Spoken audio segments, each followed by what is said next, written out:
अथ श्री महाभारत कथा।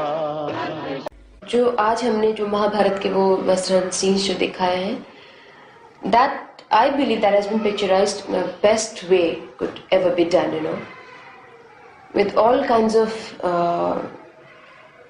sobriety. At the same time, they had to say the story, they had to narrate the story. जो हुआ था वो दिखाना था उनको, लेकिन तमीज से, ऐसे नहीं कि गंदगी आ जाए उसमें. So I believe that's the best way we could have done it.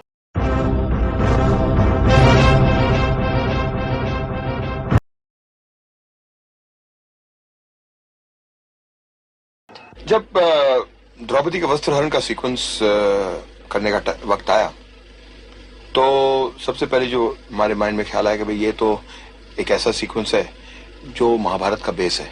शायद अगर द्रौपदी का वस्त्र हरण नहीं होता तो शायद ये सब कुछ होता ही नहीं, शायद महाभारत नहीं होती.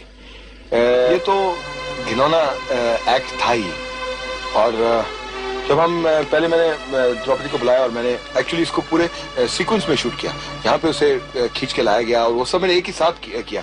तो मैंने उससे पहले समझाया कि देख, एक औरत जो पूरी तरह उसने अपने कपड़े नहीं पहने हुए, शायद सिर्फ एक कपड़ा लपेटा हुआ है, उसका जब इस तरह से अपमान किया जाता है तो उसकी क्या मन में क्या फीलिंग होगी, वो सब आप लेके चलिए तो आपका मूड करेक्ट आएगा. तो हमने उसी तरह से शूटिंग की. हमने वहीं से शुरू किया और उसे वहां तक खींच के लेके आए. जो हम खींच रहे थे वो सेम साड़ी नहीं थी, पर हमने वो स्पेशल इफेक्ट्स में ऐसा इफेक्ट दिया 6 मीटर. और जब वो लेके आए तो शायद क्योंकि कोई भी औरत ऐसा अपमान नहीं सहन कर सकती, तो उसलिए तो मूड करेक्ट हो गया. उसलिए बिगेस्ट प्रॉब्लम तो ऑफकोर्स जब करने लगे, जब वस्त्र करने लगे तो ऑफकोर्स जैसे आप जानते हैं कि श्री कृष्ण आए और फिर कपड़ा, साड़ी का कपड़ा कभी खत्म नहीं हुआ.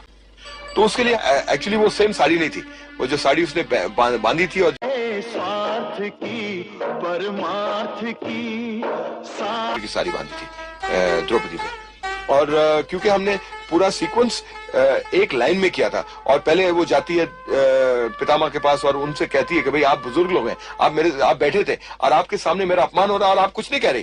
तो जब डायलॉग इतने अच्छे थे तो वो इतने मूड में आ गई. एक्चुअली जब हम शूटिंग कर रहे थे वो एक सीक्वेंस में खुद रोने लग पड़ी और करीब हमें आधा घंटा लगा उसे चुप कराने में. हम आगे शूटिंग ही नहीं कर पाए. तो वो मूड करेक्ट बन गया. जब एक बार मूड करेक्ट बन गया, बाकी तो स्पेशल इफेक्ट का मामला था जो उतना डिफिकल्ट नहीं था. बट बेसिकली उस पूरे सीक्वेंस में सबसे इंपॉर्टेंट चीज थी कि उसका मूड करेक्ट.